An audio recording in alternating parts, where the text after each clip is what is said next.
acho que a gente entrou, né? Bom dia a todos. Bom, eu tô gravando de dia, né? Então, pra mim, bom dia. Dando sequência à nossa série de estudos sobre a Umbanda, conforme a orientação da vovó Cândida, né? Nossa mentora do terreiro, que nos pediu que iniciássemos os estudos sobre a Umbanda lá no centro.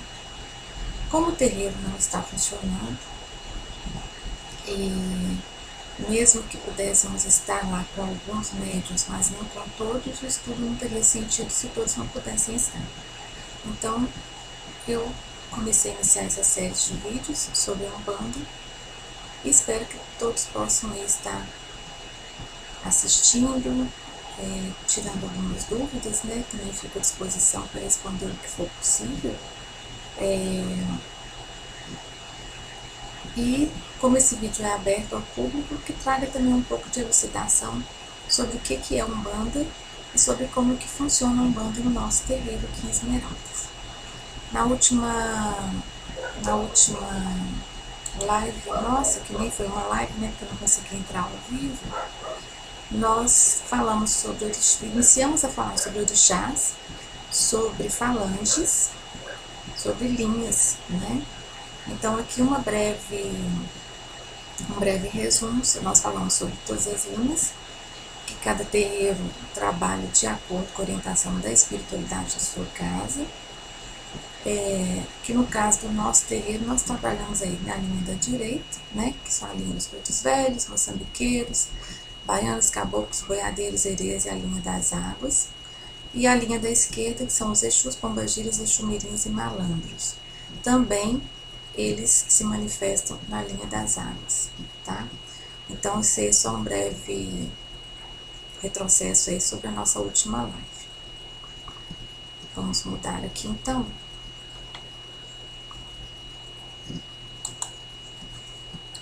Bom, aqui nós chegamos a falar na última live que os orixás que regem nossa casa são Oxum e Oxalá. Oxum e Oxalá fazem a regência da casa, né? A proteção é feita por Ogum, que está na retaguarda. E sobre as características de Oxum e Oxalá, nós trouxemos na última live. Algumas coisas apenas que ficaram faltando, e eu coloquei aqui, foi o sincretismo, né? Que no caso Oxalá Jesus Cristo e Oxum Nossa Senhora. Aí vem o dia da semana de cada um. Esses slides vão estar gravados aqui junto com o vídeo, depois vocês podem acessar com calma. E posso disponibilizar também na nossa página lá como imagem. O dia de cada um, Oxalá 25 de dezembro e Oxum dia 8 de dezembro. Os instrumentos, né, que é o cajado de Oxalá, chama-se Opachoró. De Oxum é o Abebê, que é um leque com espelho. E ela habita rios e cachoeiras, ou seja, é o orixá das águas doces. E Oxalá, que é o pai de todos nós. Então ele habita o céu, as montanhas, ele está em tudo. Agora vamos seguir aqui. São muitos slides, se eu ver que o vídeo está ficando longo, pela hora que eu comecei aqui, eu interrompo e faço uma segunda parte, tá bom? Ogum faz a proteção da nossa casa, né? E ele está ali como encantado. Na pesquisa pela história de Ogum, que é bonita também, Ogum, ele ascendeu a orixá. Ele foi, como eles falam, encantado. Ele teve um merecimento de tornar-se orixá. Então, o que significa que Ogum, através do trabalho dele, do empenho dele, ele foi convidado a ser orixá. Conta uma lenda das muitas que nós temos, né? Que Ogum é irmão de Xangô, e Xangô teve que se ausentar por um período. E Ogum trabalhava na agricultura. Ele era ali, ele tinha as funções assim. Ele era agricultor, ele trabalhava como ferreiro, passivamente, né? Pacificamente, digamos assim. Mas a região onde ele morava e a comunidade onde que morava junto com ele, foi ameaçada por invasores. Então Ogum forjou aí as armas e defendeu esse povo, bravamente venceu, e por isso ele foi encantado como orixá. Essa é uma das versões que nós temos, né? A gente fala que a Umbanda, assim como a mitologia grega e outras mitologias que nós temos, né, a hindu, elas trazem a sua forma de contar a criação do mundo, a sua versão da criação do mundo, dos seus mensageiros ou intermediários com o Criador, com o Pai, com Deus, né? E todas são muito lindas.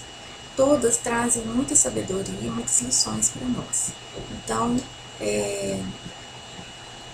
mesmo que a gente saiba aí nós sabamos todos, né, que eu imagino que estejam nos assistindo, que são da linha mais espírita e espiritualista, sobre como aconteceu a transição planetária, né, mas cada povo, cada cultura trouxe a sua versão e são todas muito lindas, muito ricas em sabedoria e lições que nós precisamos aprender, né? Então, dizem aqui que Ogum foi o primeiro orixá a descer para o Aie, que é a terra.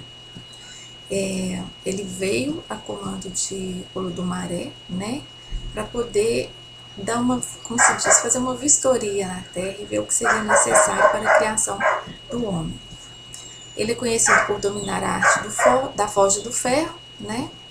É o senhor das lutas e batalhas do dia a dia, protege os soldados, executa as leis divinas. Essas lutas e batalhas do dia a dia, gente, são as que nós enfrentamos, né? São as boas batalhas. Não é uma guerra, não é uma disputa, não é nada no sentido negativo. Ele protege as pessoas que vão à luta pelo seu dia a dia, pela sua família, né? Pela sua missão de vida. Ogum também, ele abre os caminhos dos seus filhos. Desde que a gente, como se diz, faça a nossa parte, né? Colabore e possamos agir dentro das leis de Deus. Orar ao Ogum, então, é o quê? É pedir a força de vontade, é pedir a coragem, né? Para superar as nossas limitações, para superar os nossos,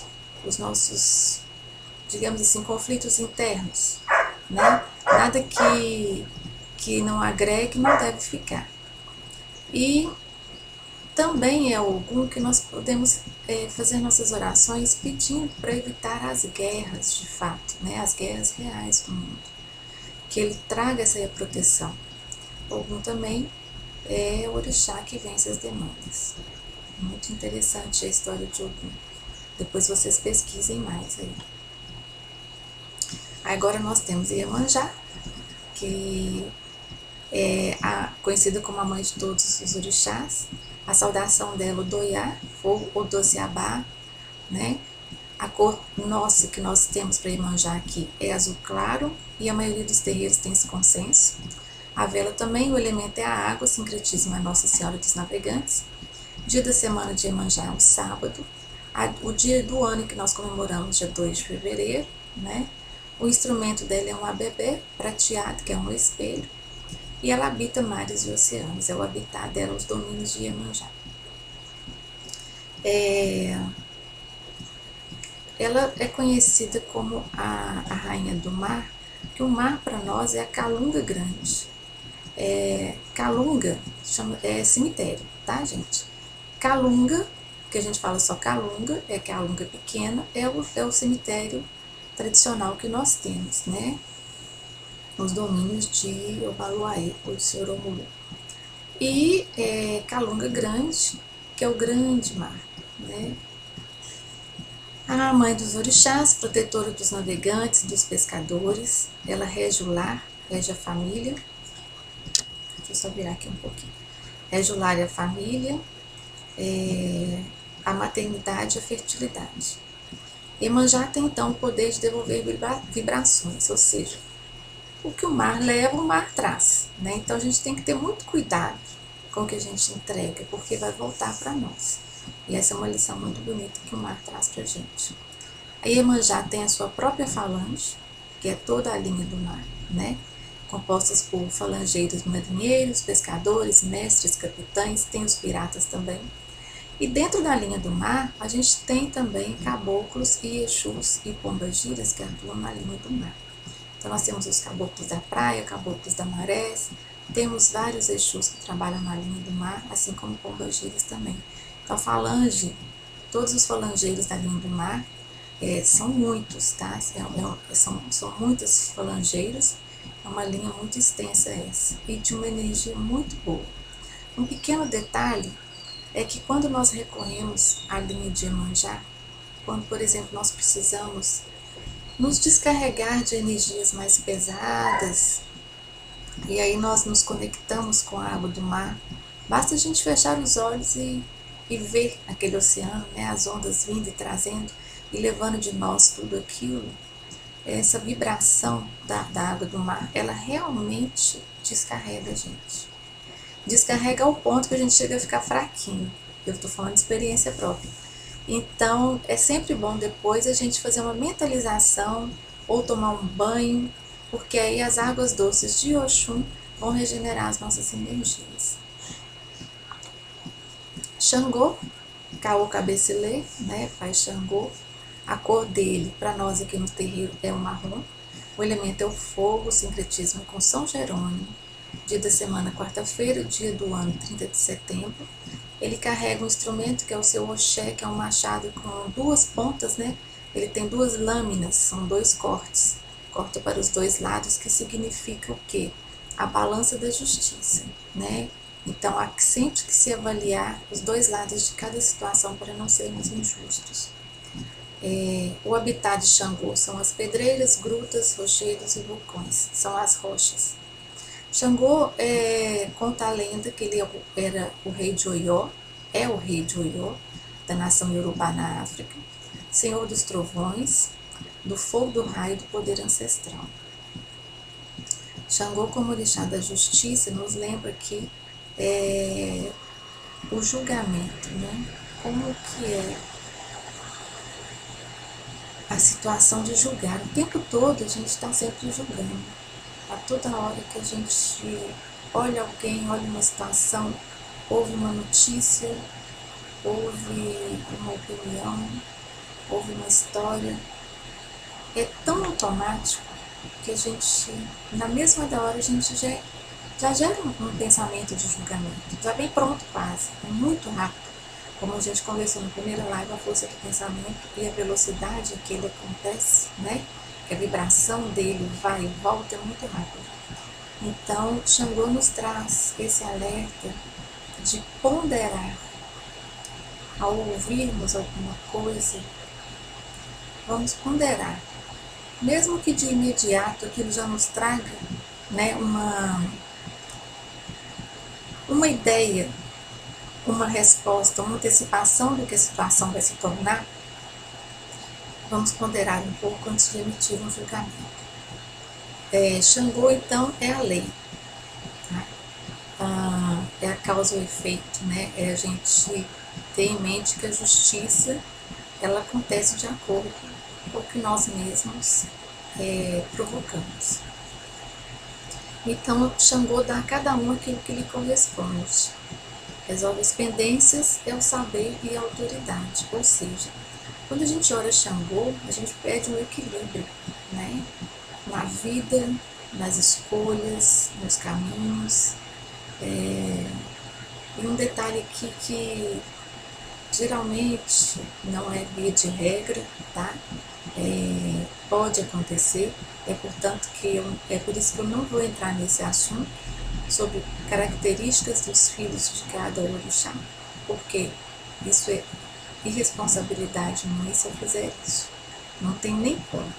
Mas, como Xangô é o orixá do equilíbrio, né? A gente pede que ele nos controle o gênio voluntarioso.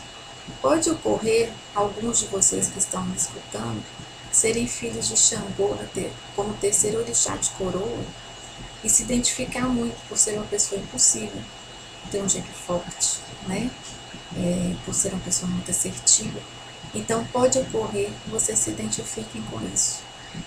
Assim como eu me identifico muito com a Iaçã, que rege minha terceira, como terceira orixá de coroa, eu diria que eu sou escrita escarrada em Iaçã, não poderia ser mais. Mas isso não é regra, então nós não vamos entrar nesse assunto aqui, tá? E aí vem ela, né? Eparrei Oiá, minha mãe Iaçã. Iaçã tem como cores vermelho e amarelo. Aqui na nossa casa, para nós a nossa guia é amarelo. Como eu falei antes para vocês, aqui eu trago Iaçã como elemento fogo, porque na maioria das literaturas ela aparece, né? Porque ela carrega a força dos raios, que foi dada a ela por Xangô. Mas eu já encontrei em pesquisa dizendo que Iaçã é do elemento ar, tá? E também por ser filha de Iemanjá, né? O sincretismo é Santa Bárbara, o dia da semana quarta-feira, o dia do ano 4 de dezembro. Iaçã tem como instrumentos uma espada, porque é uma guerreira, né? O Eruexim, que é tipo um cétorozinho que tem uma cauda de pelo de boi, né? E o habitat dela é o bambuzal. A Senhora dos Ventos e das Tempestades, tá chuva muito forte, né? Intempestuosa, digamos assim. Senhora do Entardecer, esse nome foi dado a ela por Xangô. Então, talvez por isso o vermelho são as cores do fogo no céu, né? Na hora em que a gente liga o dia com a noite, aquele crepúsculo que é tão bonito. Então, ela tem um pouco do dia, um pouco da noite. Iaçã também é um orixá que busca constantemente o aprendizado. E aqui um pequeno detalhe, Iaçã foi primeira esposa de Ogum, que em algumas literaturas dizem que é irmão de Xangô, né? Iaçã, como esposa de Ogum e guerreira, e Ogum também guerreiro, eles se davam muito bem, muito bem. Tinham muitas afinidades. E um dia conta que Xangô foi visitar Ogum, e quando Iaçã viu Xangô, ela se encantou, se apaixonou por Xangô e largou Ogum. E aí ela se tornou esposa de Xangô. Segundo dizem, a mais amada, porque Xangô também não teve só uma. Foi casado com o Oxum e com o Odá. Mas, e aí ela tornou-se esposa de Xangô. Só que Iaçã, nessa constante busca pelo aprendizado, além de Xangô e de Ogum, ela ainda teve mais 3 maridos, tá? 3 orixás, que a gente conhece como os orixás que não são os básicos, né? Seriam hierarquias diferentes, não sei explicar muito bem, mas não vou entrar muito nesse detalhe, não. Mas qual que era o propósito de Iaçã? Ela se encantava, era descoberta, né? Então, quando ela se apaixonou por Xangô, que dizem era maravilhoso, era muito lindo, e tinha uma presença muito forte, Iaçã aprendeu com Xangô muita coisa. E então, por isso, ela foi com ele, né? Ela viveu com ele e tudo mais. E depois, com esses outros 3 maridos que ela ainda teve, com cada um em seus domínios, ela buscava aprender uma coisa. Então, ela tinha uma sede de aprendizado muito grande. Então, por isso, essa constante... E como Iaçã é vento, né? É ventania, cada hora ele está soprando para um lado. Talvez essa inconstância aí nos relacionamentos, mas era em virtude do aprendizado. Então, Iaçã é aprendizado, é deslocamento, é mudança, ela está sempre em movimento, né? Iaçã também tem um domínio sobre os eguns.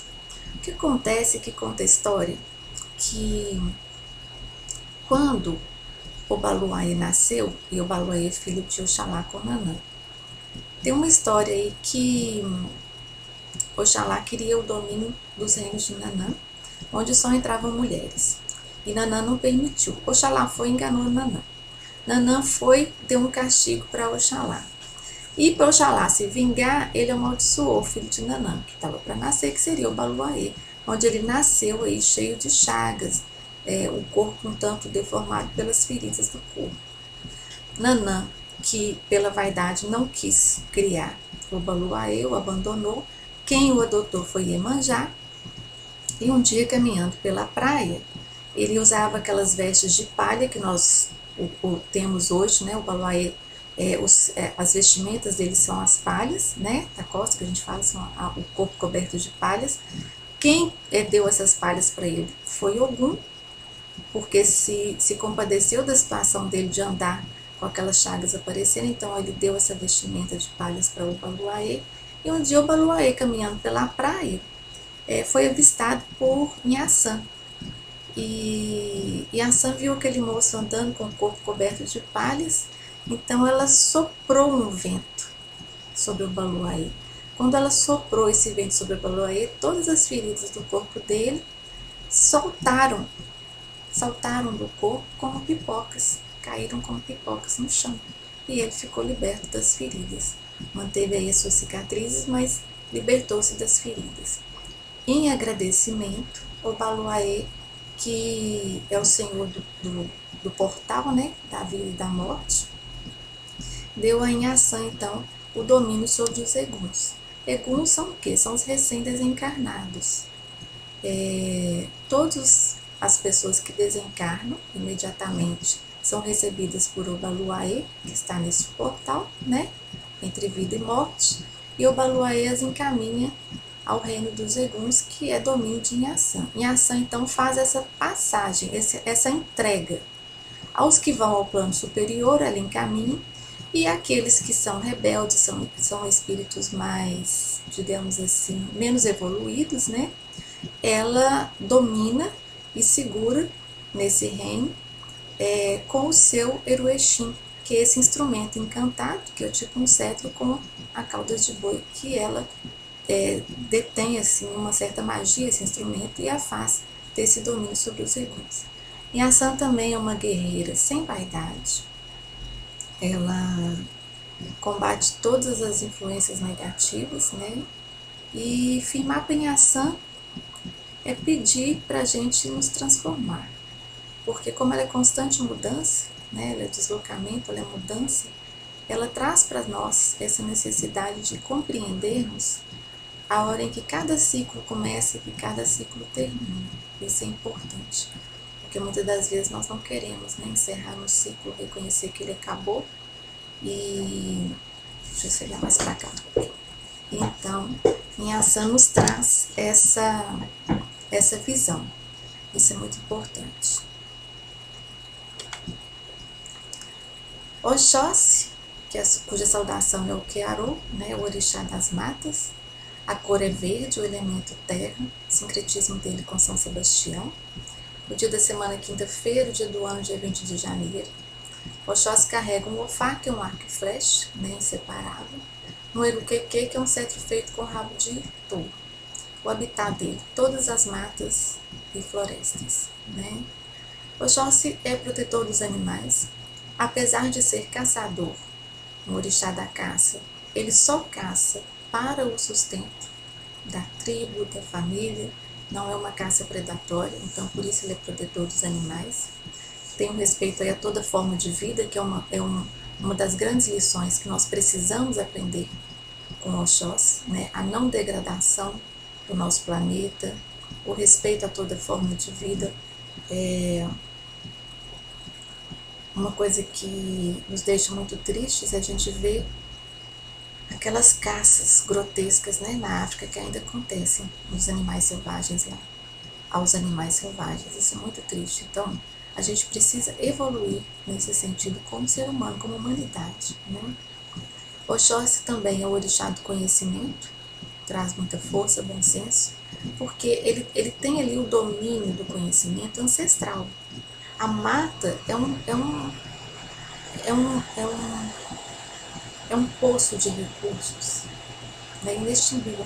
A mata tem muito recurso, tem muito conhecimento, a mata tem cura para muita coisa, para muita coisa. Então, esse conhecimento de Oxóssi é que nos ajuda, muitas das vezes, em muitos trabalhos de tratamento, de cura, né, de livramentos. Durante essa pandemia, eu sempre mentalizo que tem um manto verde cobrindo toda a humanidade, todo o planeta. E para quem estava no nosso terreiro ano passado, foi ainda pouco depois do meio do ano, muito antes da gente ter noção de que viria uma epidemia, a nossa mentora já tinha nos avisado para que nós orássemos, para que o vento soprasse para outros lados, para que não viesse para cá o que estava para chegar. E quando chegou, ela pediu que todos nós imaginássemos um grande manto verde, uma energia de luz verde sobre o Brasil. E é o que eu tenho feito e eu espero que muita gente também.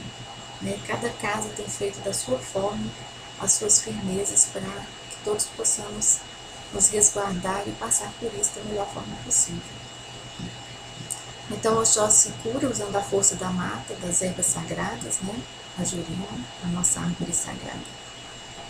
Oxóssi também é a sabedoria ancestral, como eu disse, é a pagelança, né? O conhecimento de tantos e tantos povos ancestrais que nós temos aí, principalmente os indígenas, que é uma contribuição assim imensa. Há alguma, eu vou fazer uma parte aqui, depois eu vou interromper esse vídeo e fazer ele em duas partes, tá, gente? Porque senão vai ficar muito longo.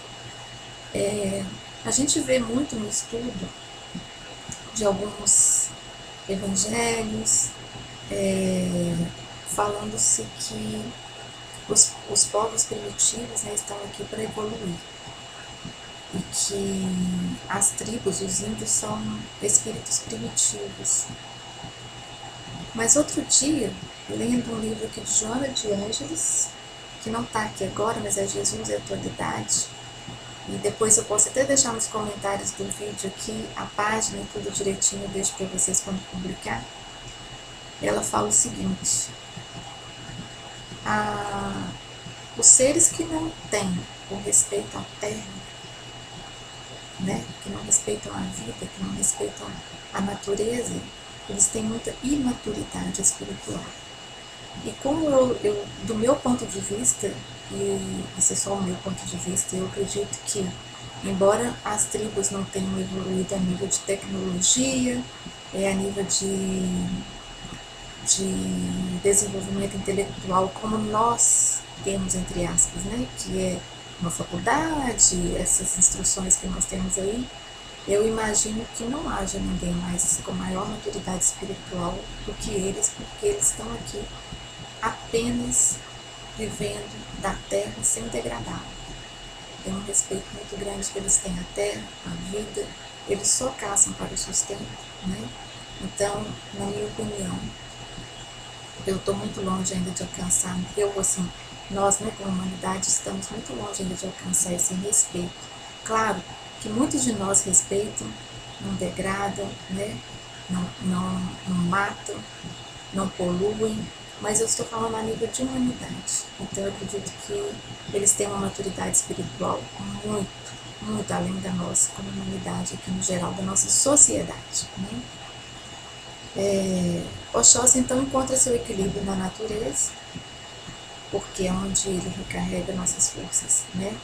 Nós precisamos de energia, vamos para a mata.